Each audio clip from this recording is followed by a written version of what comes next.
každého bodu. Konštantná rýchlosť svetla tým stavia na hlavu všetky naše predstavy nielen o rýchlosti, ale aj o čase a priestore. V tomto prípade už neplatí, že pre všetky udalosti na svete existuje jediný, teda absolútny čas, pretože čas je závislý od pozorovateľa a rýchlosti, ktorou sa pohybuje.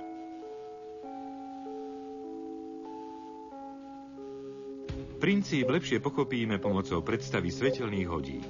Pozostávajú z dvoch malých zrkadiel, ktoré ležia presne oproti sebe. Častica svetla, tzv. Fotón, sa pohybuje medzi zrkadlami sem a tam rýchlosťou svetla. Keď fotón narazí na zrkadlo, impuls vyvolá elektrický signál. Takým spôsobom možno merať čas.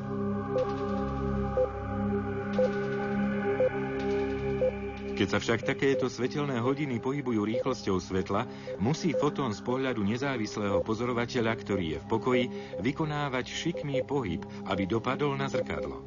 Jeho dráha sa predĺžuje. Vzhľadom na to, že fotón nemôže letieť rýchlejšie ako rýchlosťou svetla, dopadne na zrkadlo neskôr. To znamená, že prístroj v takejto sústave bude ukazovať odlišný čas. Svetelné hodiny v pohybe teda pôjdu z pohľadu pozorovateľa, ktorý sa s nimi nepohybuje, pomalšie. Túto ideu sa podarilo experimentálne dokázať na začiatku 70. rokov 20. storočia. Dvoje atómových hodín nastavili na presne rovnaký čas. Potom jedni z nich poslali na let okolo sveta, zatiaľ čo druhé ostali na Zemi. Napokon porovnali čas. Výsledok ukázal, že hodiny, ktoré boli v lietadle, meškali.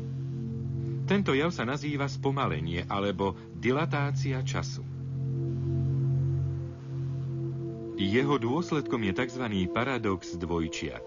Jeden z bratov, kozmonaut, odletí do vesmíru, jeho dvojča ostane na Zemi. Obaja majú 30 rokov.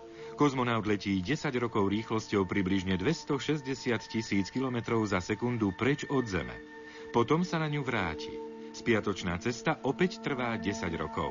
Po návrate zistí, že jeho brat medzitým zostarol o 40 rokov a práve oslávil 70. narodeniny.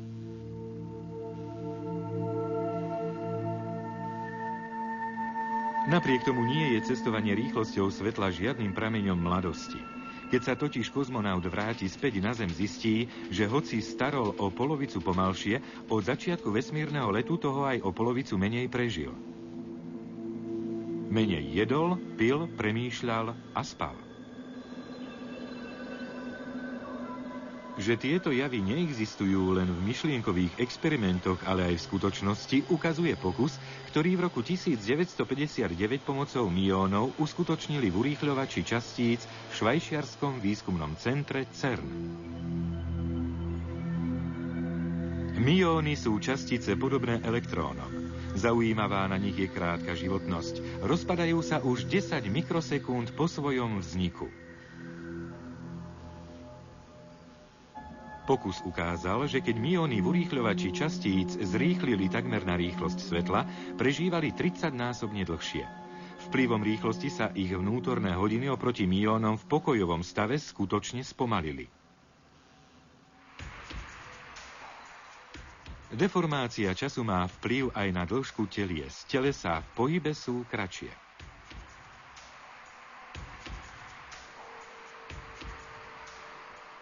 A dôkaz? V prípade vlaku, ktorý sa pohybuje určitou rovnomernou rýchlosťou, môžeme získať jeho dĺžku vynásobením jeho rýchlosti časom, za ktorý nás minie. Ak sa však vlak pohybuje, čas mu ubieha pomalšie. Preto sa objekty v pohybe javia kratšie, ako sú v pokoji.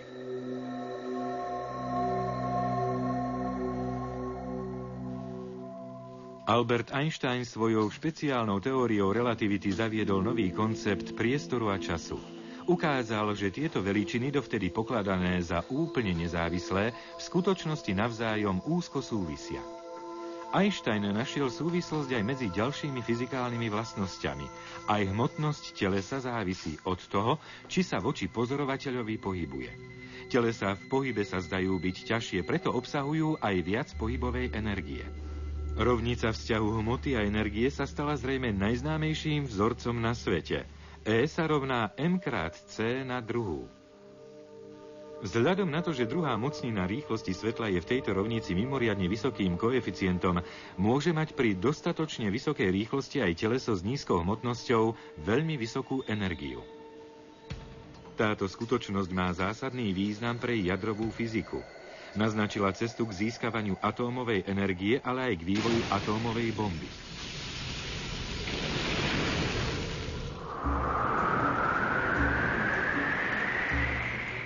Ďalším dôsledkom špeciálnej teórie relativity je skutočnosť, že nič sa nemôže pohybovať rýchlejšie ako svetlo. S rastúcou rýchlosťou sa totiž zvyšuje aj pohybová energia telesa a tým aj jeho hmotnosť. Aké namáhavé je zvýšiť rýchlosť ťažkého telesa, pozná každý z vlastnej skúsenosti. Na dosiahnutie rýchlosti svetla by bolo treba dodať systému nekonečné množstvo energie. Všetky tieto myšlienky boli v roku 1905 ešte len v teoretickej rovine. Mnohé dôkazy, ktoré potvrdzujú správnosť teórie relativity, bolo možné priniesť až oveľa neskôr. V roku 1909 sa Einstein stal profesorom v Zürichu. Tu sa zaoberal jedinou oblasťou fyziky, ktorá sa v tej dobe vymykala pravidlám jeho teórie relativity – gravitáciou. V roku 1913 pricestoval do Zürichu nemecký fyzik Max Planck. Ponúkol Einsteinovi miesto riaditeľa fyzikálneho ústavu spoločnosti cisára Wilhelma v Berlíne. Einstein dlho neváhal, pretože Berlín bol v tom čase Mekkou fyziky. V auguste 1914 vypukla prvá svetová vojna, ktorá od základu zmenila celý svet. Počas vojnových rokov Einstein zanietene pracoval ďalej, až konečne našiel riešenie problému gravitácie.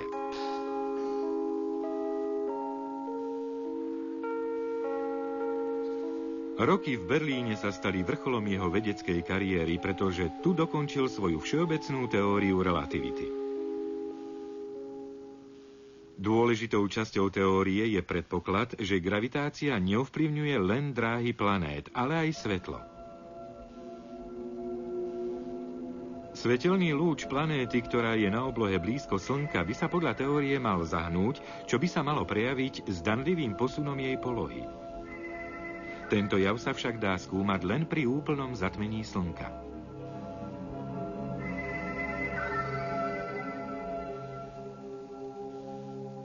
V novembri 1915 vypočítal Einstein uhol 0,3 stupňa, o ktorý Slnko odchýli svetlo hviezd.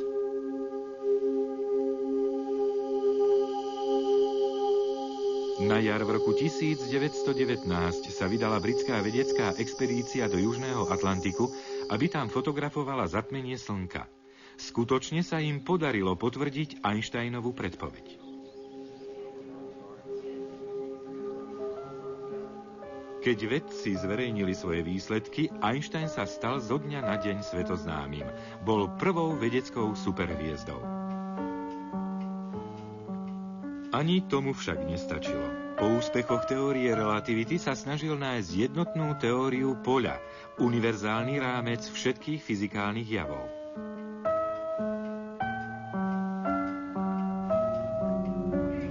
Albert Einstein bol však Žid. Keď sa chopil moci Hitler, fyzik emigroval do Ameriky. Na univerzite v Princetone pokračoval vo výskume jednotnej teórie poľa.